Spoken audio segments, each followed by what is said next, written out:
서울 중심부의 고급 아파트 단지, 큰 창문으로 비치는 부드러운 석양의 빛이 점점 사라지며 여부와에 보이지 않는 거리를 항상 유지하는 듯한 그곳에 한 노인이 서 있다. 그는 회색 경비복을 입고 입구 근처에 조용히 서 있는 파크 정호, 건설업계의 거물이며 한때 다국적 기업의 회장을 지내고 텔레비전에 출연해 성공과 비즈니스 전략에 대해 이야기했던 인물이다.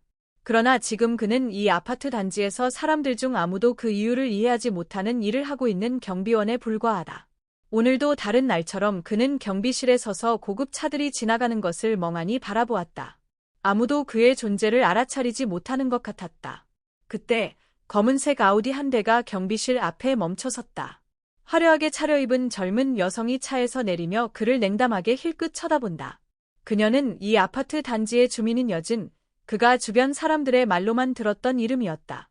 자존심이 강한 얼굴로 결코 다른 사람을 공평하게 대하지 않는 여성이다. 여진은 그 앞에 멈춰서서 입술을 꽉 다물고는 그를 비웃기 위한 이유를 찾는 듯 말했다. 경비원이 여기에 서서 뭐 하는 거죠? 내가 뭐라고 그렇게 내 물건을 검사하겠다고. 그녀는 눈을 부라리며 말 한마디 한마디가 그의 심장을 찌르는 칼처럼 날카롭게 다가왔다.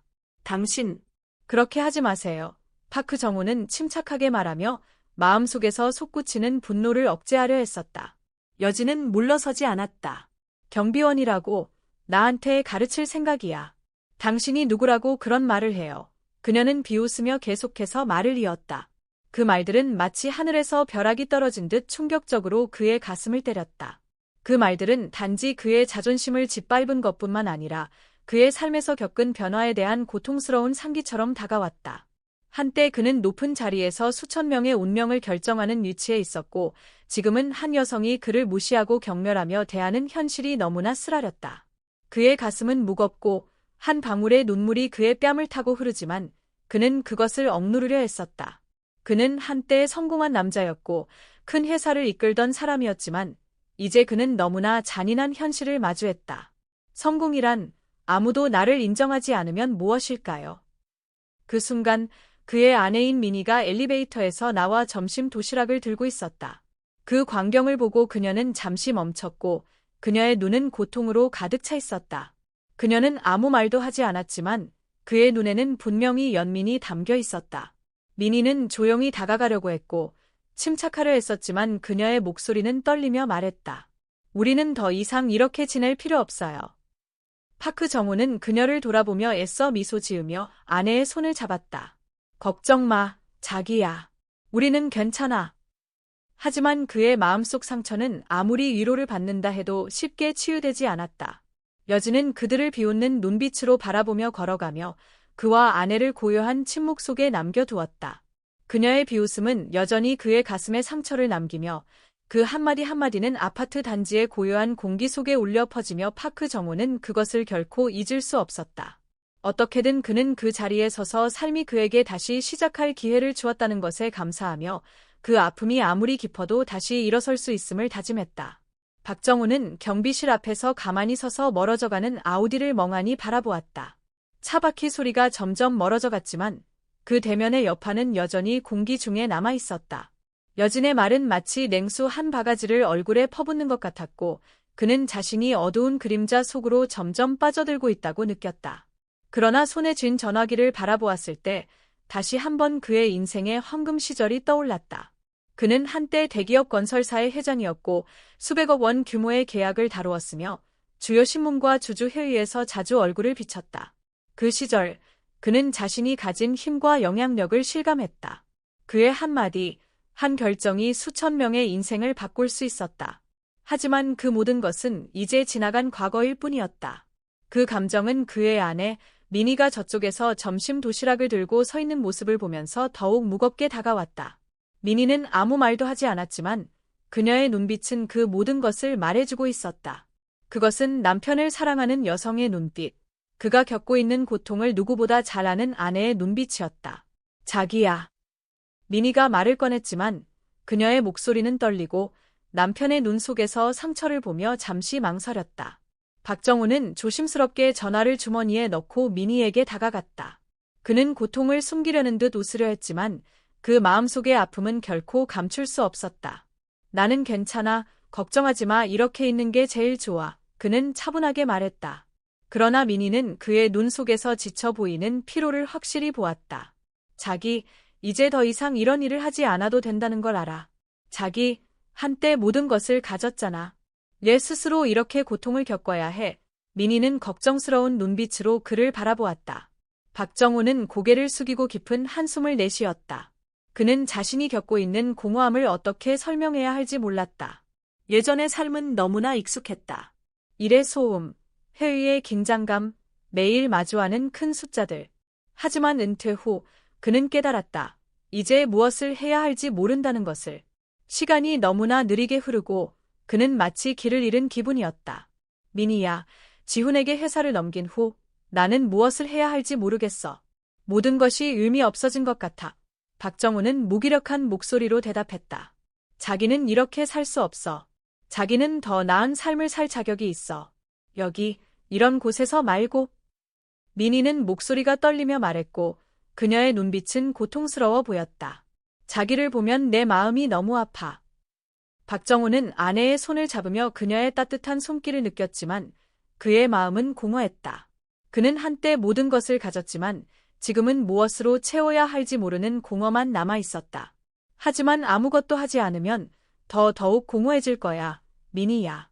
인생은 돈과 명예만이 중요한 게 아니라 이 세상에서 진정한 의미를 찾는 것이 중요하다는 걸 깨달았어. 박정우는 아내의 눈을 바라보며 그녀의 눈에서 위로를 찾으려 했다. 민희는 더 이상 말을 하지 않았다. 그러나 그녀의 눈빛에서 그는 한 가지를 깨달았다. 그가 무엇을 하든, 그의 삶이 어떻게 변하든 그녀는 언제나 그의 곁에 있을 것이라는 사실을. 잠시 침묵이 흘렀고 박정우는 손목시계를 바라보며 한숨을 내쉬었다. 아마 나는 나이가 든 거겠지, 민희야. 하지만 포기하고 싶지 않아. 나는 계속 살아가고 싶어. 내가 원하는 대로 살아가고 싶어. 민희는 그의 말을 듣고 입술이 미소를 지으며 약하게 웃었다. 알겠어, 자기야. 나는 항상 자기를 응원할 거야. 자기가 무엇을 하든. 다음 날 아파트 단지는 다시 일상적인 삶의 속도로 돌아갔다. 고급차들이 경비 게이트를 지나갔지만 오늘 박정우는 그것들을 더 이상 자신이 낫다고 느끼며 바라보지 않았다. 그는 여전히 그곳에 서 있었다. 늘 그렇듯 낡은 경비복을 입고, 그러나 그의 마음 속에는 변화가 있었다. 미미하지만 강렬한 변화가 그를 과거의 남자가 아니게 만들었다. 그는 이제 현재를 살기로 결심했고 자신을 다시 존중할 수 있는 길을 만들기로 했다. 하지만 삶은 결코 쉽지 않으며 어제 그가 겪은 경멸은 여전히 그의 마음속에 상처로 남아 있었다. 마치 뽑을 수 없는 가시처럼. 그리고 그 가시는 오늘 아침 여진이 나타나면서 다시 박정우를 찔렀다. 그녀는 검은 아우디를 타고 아파트 단지의 게이트를 지나갔다. 여진은 그를 무시하고 지나쳤지만 이번에는 그녀의 태도가 단순한 경멸을 넘어서 도전적인 기색을 띠고 있었다. 그녀는 차에서 내리며 박정우를 똑바로 바라보고 비웃는 듯한 미소를 지으며 그를 지나쳤다. 또 만났네, 경비 아저씨. 그녀는 조롱의 목소리로 말했다. 박정우는 그녀를 바라보며 분노가 솟구쳤다. 그러나 그는 화를 내지 않고 그냥 침묵했다. 그녀의 말은 이제 예전처럼 강하게 영향을 미치지 않았다. 그는 그런 경멸에 상처받지 않게 되었기 때문이다. 여진은 박정우가 반응하지 않자 더욱 화가 났다. 경비 아저씨는 아무것도 모르고 규칙을 알기나 해요. 이렇게 큰 아파트 단지에서 그저 서 있기만 하고 사람들이 당신을 존중하기를 기다리는 거예요. 그녀는 소리쳤다. 그때 다른 한 여성이 다가왔다. 차분하게 그들 쪽으로 걸어오는 사람은 박정호의 아내, 민희였다. 여진의 태도를 본 민희는 더 이상 침묵할 수 없었다. 그녀는 결단력 있게 다가가며 부드럽지만 단호한 목소리로 말했다. 여진 씨, 제 남편에게 그렇게 대하지 마세요. 민희가 말하며 두려움 없는 눈빛으로 그녀를 바라보았다. 그는 삶에서 공허함을 느껴 이 일을 하고 있어요. 그가 내린 선택이고 저는 그 결정을 존중합니다. 하지만 아무도 남이 하는 일을 이유로 그를 모욕할 권리는 없습니다. 여진은 민희를 바라보며 놀라움과 불쾌함이 섞인 눈빛을 보냈다. 그녀는 박정호의 아내가 이렇게 강하게 그를 옹호할 줄 몰랐다. 그래요? 여진은 비웃으며 말했다. 당신이 그런 삶을 살고 있다는 걸 변호할 수 있다니 신기하네요. 당신은 남편이 경비 일을 해야 한다는 사실이 부끄럽지 않아요. 그 말은 민희의 마음을 칼처럼 찔렀지만 그녀는 약해지지 않았다. 그녀는 박정호를 바라보며 사랑과 이해가 가득한 눈빛을 보냈다. 우리는 행복한 시간을 함께 보냈고 지금은 함께 인생의 의미를 찾고 있어요. 만약 당신이 우리를 비웃고 싶다면 그건 당신의 문제예요. 미니가 주저없이 대답했다. 여진은 잠시 멈칫하며 놀란 표정을 지었지만 곧 등을 돌려 말없이 자존심을 잃은 채 떠났다. 미니는 그녀의 뒷모습을 바라본 후 다시 박정호를 바라보며 말했다. 당신은 더 이상 그녀에게 상처받지 않아요. 그녀는 부드럽지만 결연한 목소리로 말했다. 박정호는 아내를 바라보며 감사의 마음이 가득한 눈빛을 보냈다. 당신 말이 맞아요. 그가 대답했다. 나는 그녀의 말에 너무 오랫동안 휘둘렸어요. 하지만 오늘은 더 이상 그럴 수 없어요. 미니는 미소를 지으며 그의 손을 잡았다. 우리는 서로 있어요. 아무리 어려운 일이 있어도 나는 항상 당신 옆에 있을 거예요. 그 순간 따뜻한 감정이 박정호를 감쌌다. 그는 이제 여진의 말이나 주변 사람들의 격렬이 자신의 가치를 결정하지 않는다는 것을 깨달았다. 그의 가치는 그가 하는 일이 아니라 그 사람 자체, 아내와 자녀로부터 받는 사랑과 지원에 있다는 것을 알았다. 다음 날 아침, 첫 햇살이 아파트 단지 내 나무들의 잎 사이로 비쳐 길 위에 어젯밤 비로 젖은 도로를 반사했다. 아침의 시원한 공기 속에서 박정우는 경비 초소 앞에 혼자 서서 오늘 아침 차고에서 꺼낸 오래된 롤스로이스 자동차 열쇠를 꽉 쥐고 있었다. 그는 여진의 모욕적인 말이나 다른 사람들의 무관심이 더 이상 자신을 쓰러뜨리지 않겠다고 결심했다. 오늘 그는 변화를 일으킬 것이다. 지난 한 주 동안 그는 낯설지만 강력한 감정이 마음속에서 차오르는 것을 느꼈다. 미니의 말, 그녀가 여진 앞에서 자신을 지켜주던 순간들, 모든 것이 그의 마음의 정신적인 약이 되어 그는 점차 깨닫기 시작했다. 인생은 다른 사람들이 자신을 인정하도록 살아가는 것이 아니라 자신을 위해 살아야 한다는 것이다. 자신을 위해 살지 않으면 아무도 자신을 도와줄 수 없다. 박정호는 롤스로이스를 바라보며 새로운 신념이 담긴 눈빛을 보였다. 비록 이 차는 오래되었지만 그것은 그가 결코 잊지 않았던 과거의 한 부분을 대표한다. 그것은 사치의 상징이 아니라 그가 열정과 헌신으로 살아온 시절의 흔적이었다. 이제 그는 그 시절을 되찾으려 한다. 그는 차문을 열고 안에서 나오는 차가운 공기와 함께 가벼운 나무 향기가 스며드는 것을 느꼈다.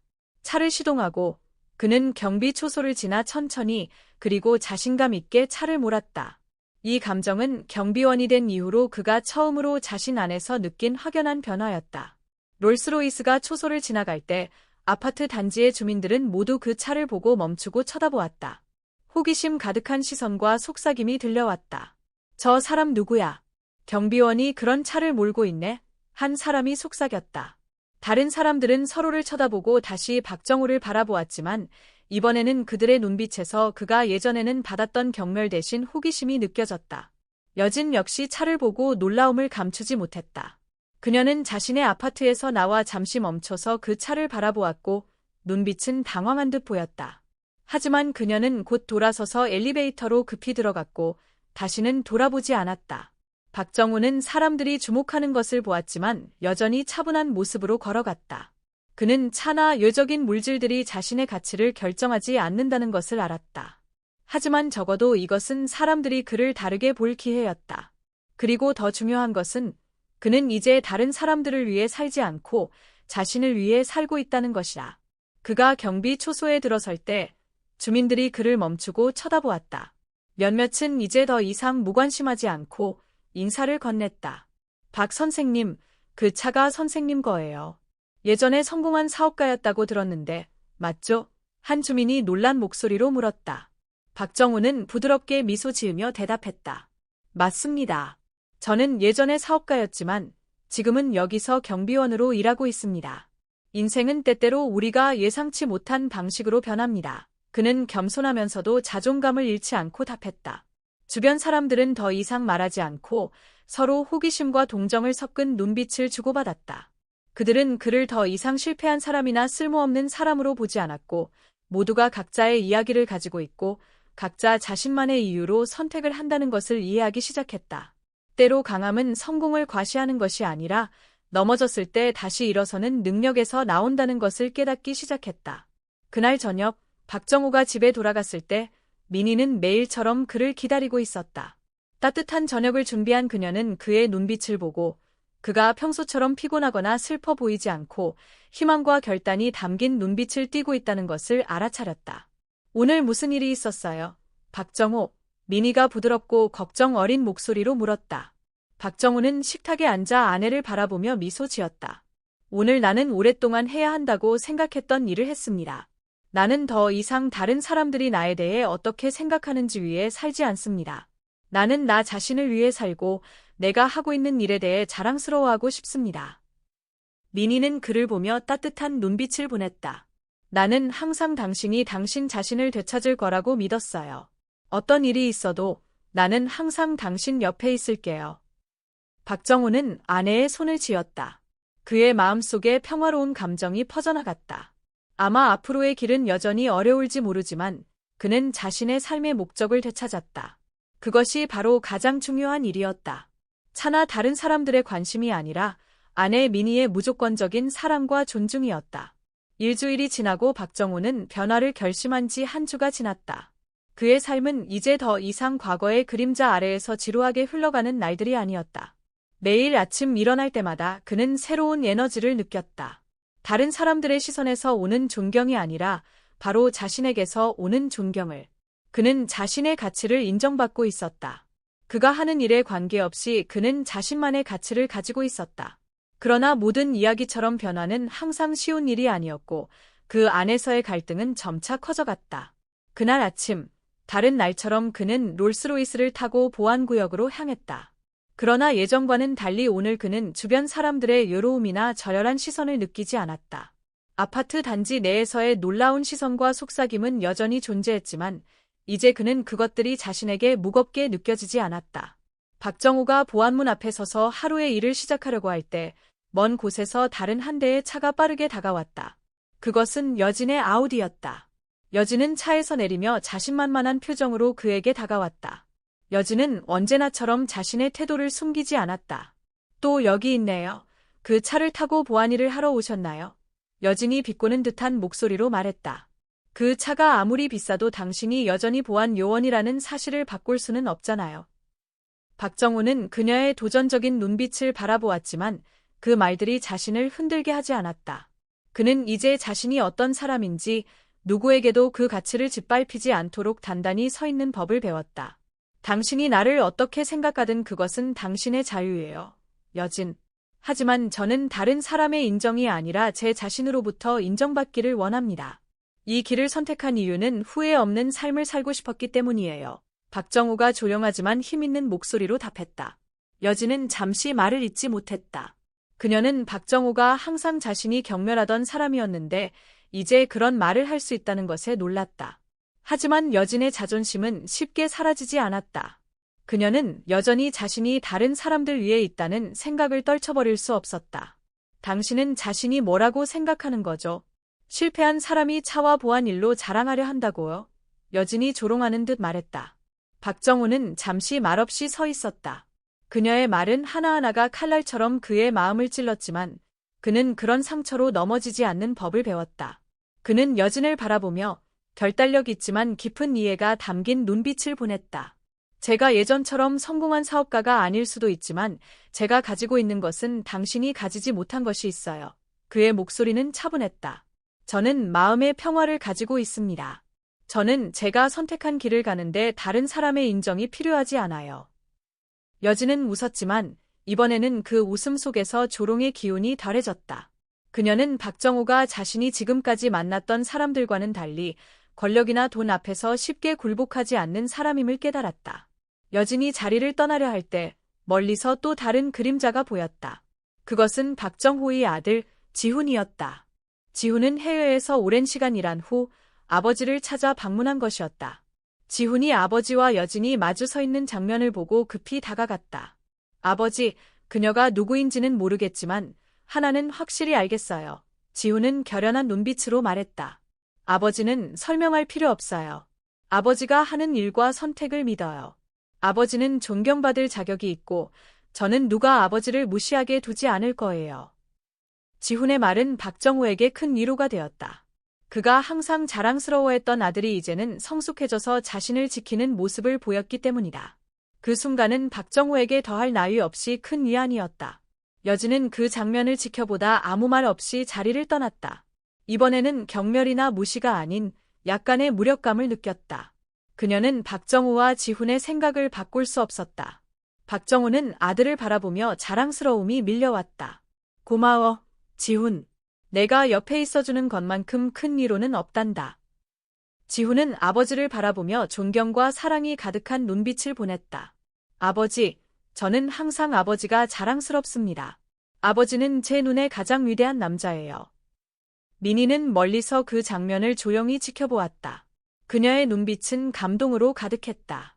인생에 어떤 시련이 있더라도 가족은 누구나 가장 강한 위로와 동기를 찾을 수 있는 곳이라는 것을 그녀는 믿었다. 박정호와 지훈, 그리고 민희는 모두 한 가지를 이해하고 있었다. 진정한 변화는 물질적인 것에서 오는 것이 아니라 그들이 서로에게 주는 사랑과 관계에서 오는 것이다. 시간이 흐르면서 아파트 단지의 삶은 새로운 평온한 리듬을 찾아가는 듯했다. 박정호는 여전히 경비 일을 계속하고 있었지만 이제 그는 더 이상 어두운 시절의 사람이 아니었다. 그는 인생의 가치는 다른 사람들의 인정이나 명예가 아니라 자신과 진실하게 살아가며 소소한 순간에서 행복을 찾는 데 있다는 것을 깨달았다. 민희는 여전히 그와 함께하며 그의 모든 고뇌를 나누고 도와주었다. 그의 아들 지훈은 이제 안정된 직장을 가지고 점차 성장하며 일과 가정 사이의 균형을 배우고 있었다. 갈등이 있을 때도 있었지만 그들은 항상 서로를 이해하고 사랑할 줄 알았다. 하지만 큰 사건이 갑자기 발생했고 박정호는 중요한 결정을 내려야만 했다. 어느 날 그가 경비실에 앉아 있을 때 여진의 아우디 차가 그의 앞에 멈췄다. 이번에는 조롱이나 경멸이 아니라 도전적인 눈빛을 가진 이상한 시선이었다. 여진은 차에서 내려 이전처럼 급하게 행동하지 않고 진지한 표정으로 그를 바라보았다. 박 선생님, 그날 선생님이 말씀하신 것에 대해 많이 생각해봤어요. 그녀가 말했다. 목소리가 조금 달라졌다. 저는 제 자신이 가질 수 있는 가치는 돈과 권력으로 증명될 수 있다는 생각을 했었어요. 하지만 이제는 이 세상에서 가만히 서 있을 수 없다는 걸 느꼈어요. 박정호는 그녀를 바라보았다. 그다지 놀라운 일은 아니었지만 그의 눈빛은 더 날카로워졌다. 여진 씨, 저에게 무슨 일을 부탁하려고 하는 거? 제 회사가 어려움을 겪고 있어요. 선생님은 한때 성공한 사업가셨잖아요. 저는 선생님의 도움이 필요해요. 여진이 말했다. 그녀의 목소리에는 걱정이 묻어 있었다. 박정호는 한동안 침묵했다. 그 침묵은 그가 많은 생각을 하고 있다는 듯 길게 이어졌다. 여진의 이야기는 그에게 지나간 시간들, 끊임없는 일과 야망, 그리고 과거의 꿈들을 떠올리게 했다. 그러나 이제 그는 그런 야망의 사람이 아니었다. 민희와 지훈이 경비실로 들어와 이 상황을 목격했다. 지훈은 아버지를 바라보며 걱정스러운 눈빛을 보냈다. 민희는 그를 부드럽게 붙잡으며 아무 말 없이 그의 손을 잡았다. 그녀의 눈빛에서 그가 얼마나 지지받고 있는지 분명히 느낄 수 있었다. 박정호는 결국 여진을 바라보았다. 여진 씨, 당신이 진정으로 원하는 게 무엇인지 알겠습니까? 당신을 돕는다는 건 내가 뒤로 한 삶으로 돌아간다는 거예요. 그는 낮은 목소리로 그러나 결단력 있게 말했다. 여진은 침묵했다. 그녀의 눈에는 무언가 말하고 싶은 듯한 표정이 있었지만 말할 수 없었다. 이 상황은 그녀를 혼란스럽게 했고 그녀는 이제 무엇을 해야 할지 몰랐다. 박정호는 몸을 돌려 경비실로 들어갔다. 여진을 그대로 두고서 이야기는 아직 끝나지 않았다. 선택은 아직 앞에 놓여 있었다. 그가 그녀를 도울 수도 있겠지만 또 한편으로는 그가 선택한 현재의 삶을 그대로 유지할 수도 있었다. 박정호의 이야기는 단지 개인적인 변화의 이야기가 아니라 오늘날의 삶에서 중요한 가치들을 반영하는 이야기이다. 경쟁과 갈등으로 가득 찬 현대 사회에서 사람들은 종종 진정한 삶의 가치를 잊고 돈과 권력, 외적인 성공에만 집중하는 경향이 있다. 그러나 박정호처럼 우리는 때때로 멈춰서 자신을 돌아보고 무엇이 진정 중요한지에 대해 다시 생각할 필요가 있다. 우리는 물질을 넘어서서 작은 순간들, 진정한 관계를 통해 삶을 바라볼 수 있을까? 사회의 기대에서 벗어나 진정으로 나 자신으로 살아갈 수 있을까? 현실에서도 우리는 비슷한 선택의 갈림길에 서게 된다. 번창하는 직업을 쫓는 대신 가족과의 귀한 관계를 잃을 수도 있고, 혹은 큰 기회를 포기하고 현재의 일에서 만족과 평온을 찾을 수도 있다. 그런 선택은 우리가 스스로 답을 찾아야 하는 질문이다. 그리고 때때로 박정우처럼 우리는 어려운 결정을 내려야 한다. 주변 사람들을 돕는 것과 자존심을 지키며 선택한 삶을 그대로 이어가는 것 사이에서 이 이야기는 박정호의 이야기만이 아니라 도전과 시련이 가득한 세상에서 우리가 어떻게 살고 선택할 것인지에 대한 교훈이기도 하다.